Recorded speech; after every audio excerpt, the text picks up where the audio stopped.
அஸ்ஸலாமு வரஹ்மத்துல்லாஹி தஆலா வபரகாத்துஹு. புகழ் அனைத்தும் அல்லாஹ் ஒருவனுக்கே உரித்தாகட்டுமாக.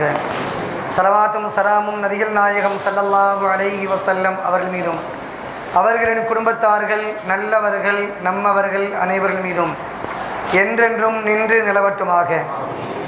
ரஹமத்துடைய முதல் பத்திலே அமர்ந்திருக்கின்றோம். அல்லாஹ்வின் மகத்தான கருணையின் காரணத்தினால் இன்றோடு 3 நோன்புகளையும் 4 தராவீகையும் 5 ஜுஸூகளை ஓதுவதற்கும் கேட்பதற்கும் அல்லாஹ் நசீபை தந்திருக்கின்றான். அதற்கான முழுமையான நன்மைகளை அல்லாஹ் நிறைவாக தருவானாக. எல்லா துன்பங்களை விட்டும் போக்கி நிம்மதியான வாழ்க்கையை அல்லாஹ் தருவானாக. கண்ணியமிக்கவர்களே, இன்று ஓதப்பட்ட வசனங்களிலே சூரத்துன் நிசா என்று சொல்லக்கூடிய பெண்கள் சம்பந்தமான ஒரு சூறா. அந்த சூறாவுக்கு பேரே பெண்கள் அப்படின்னு பேர். இந்த சூறா ஏன் இறங்கிச்சு அப்படின்னு பார்த்தோம்னா, ஆரம்பத்தில் பெண்கள் சம்பந்தமான நிறைய சட்டங்களை இந்த சூறால எல்லாம் சொல்கிறான்.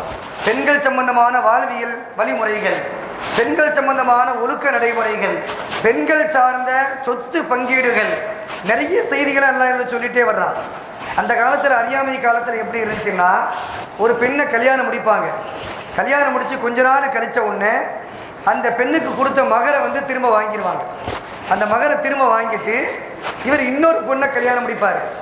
இவர் வாங்கின அந்த மகரை வச்சு இன்னொரு பொண்ணை கல்யாணம் முடித்து அந்த பெண்ணோடு வாழ்ந்துக்கிட்டே இருப்பார். அந்த பெண்ணும் கசக்க ஆரம்பிச்சிருச்சுன்னா அந்த பெண்ணுடைய மகரை திரும்ப வாங்கிடுவார். வாங்கிட்டு இன்னொரு கல்யாணம் பண்ணுவார். இப்படியே விளையாட்டுத்தனமாக செய்யக்கூடிய ஒரு காலமாக, அறியாமை காலமாக அந்த காலம் இருந்தது. பெண்கள் என்பவர்கள் மிக மட்டமானவர்கள், என்ன சொன்னாலும் கேட்கணும்னு சொல்லக்கூடிய அளவுக்குள்ள ஒரு காலகட்டத்தில் இருந்துச்சு.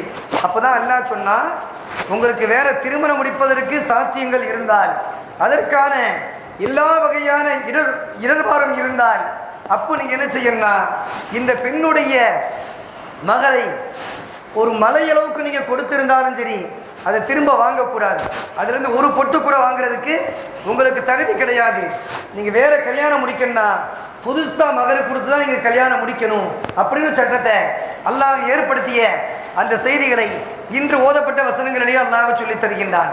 அதே போன்று சொத்து இருக்குதான்னு பார்த்தோம்னா, அறியாமை காலத்தில் சொத்து கிடையாது, பெண்களுக்கான சொத்து கிடையவே கிடையாது அப்படின்னு சொல்லக்கூடிய ஒரு காலகட்டம் இருந்துச்சு.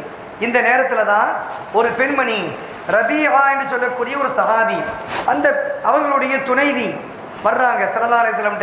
யா ரசூலல்லாஹ், என்னுடைய கணவர் உஹது போர்க்களத்தில் ஷஹீதாக்கப்பட்டாங்க, அவங்க இறந்துட்டாங்க. எனக்கு 2 பொம்பளை பிள்ளை இருக்குது. என்னுடைய கணவர் ஷஹீதாக்கப்பட்டதற்கு பின்பாக, இறந்ததற்கு பின்பாக அவங்களுடைய சொத்து எவ்வளவோ இருக்குது. அந்த சொத்தை என்னுடைய கணவருடைய சகோதரர் வச்சுக்கிட்டு தரமாட்டிக்கிறாரு. அவர் அவலத்தையும் அபகரிக்கிறதுக்கு பார்க்குறாரு.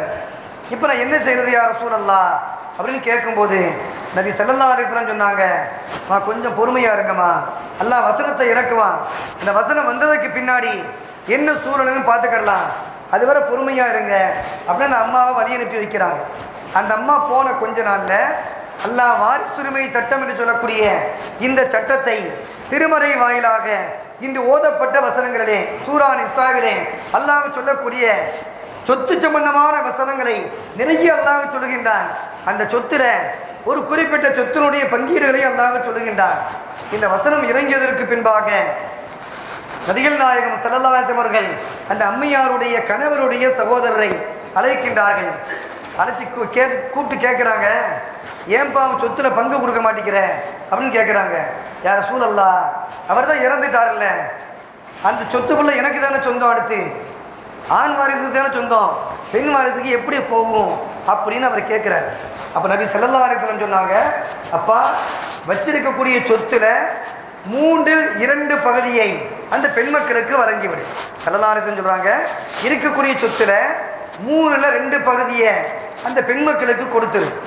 மீதி இருக்கக்கூடிய சொத்துக்களில் 8இல் 1 பகுதியை உன்னுடைய சகோதரருடைய மனைவிக்கு அதை வழங்கிவிடு. அதுக்கடுத்து மிச்சம் என்ன இருக்குதோ அதை நீ வச்சுக்கப்பா அப்படின்னு நபி ஸல்லல்லாஹு அலைஹி வஸல்லம் அவர்கள் சொத்து விவகாரத்தை தீர்த்து வைத்ததை நாம் பார்க்கின்றோம். முதலாக சொத்தினுடைய பங்கீடை பெற்ற ஒரு பெண்மணி என்று எடுத்துக்கொண்டால் ரபீஆ ரலியல்லாஹு தஆலா அன்ஹு அவருடைய துணைவி என்பதை திருமறை வாயிலாக நாம் அறிந்து கொள்கின்றோம். எனவே பெண்களுக்குரிய உரிமைகளை முழுமையாக கொடுத்து அவர்களை நிம்மதியோடு வாழ வைக்கக்கூடிய நல்லவர்களாக அல்லாஹ் நம்மை வாழச் செய்தருள்வானாக. வாஹிரு தஅவானா அல்ஹம்துலில்லாஹி ரப்பில் ஆலமீன். அஸ்ஸலாமு அலைக்கும் வரஹ்மத்துல்லாஹி வபரகாத்துஹு.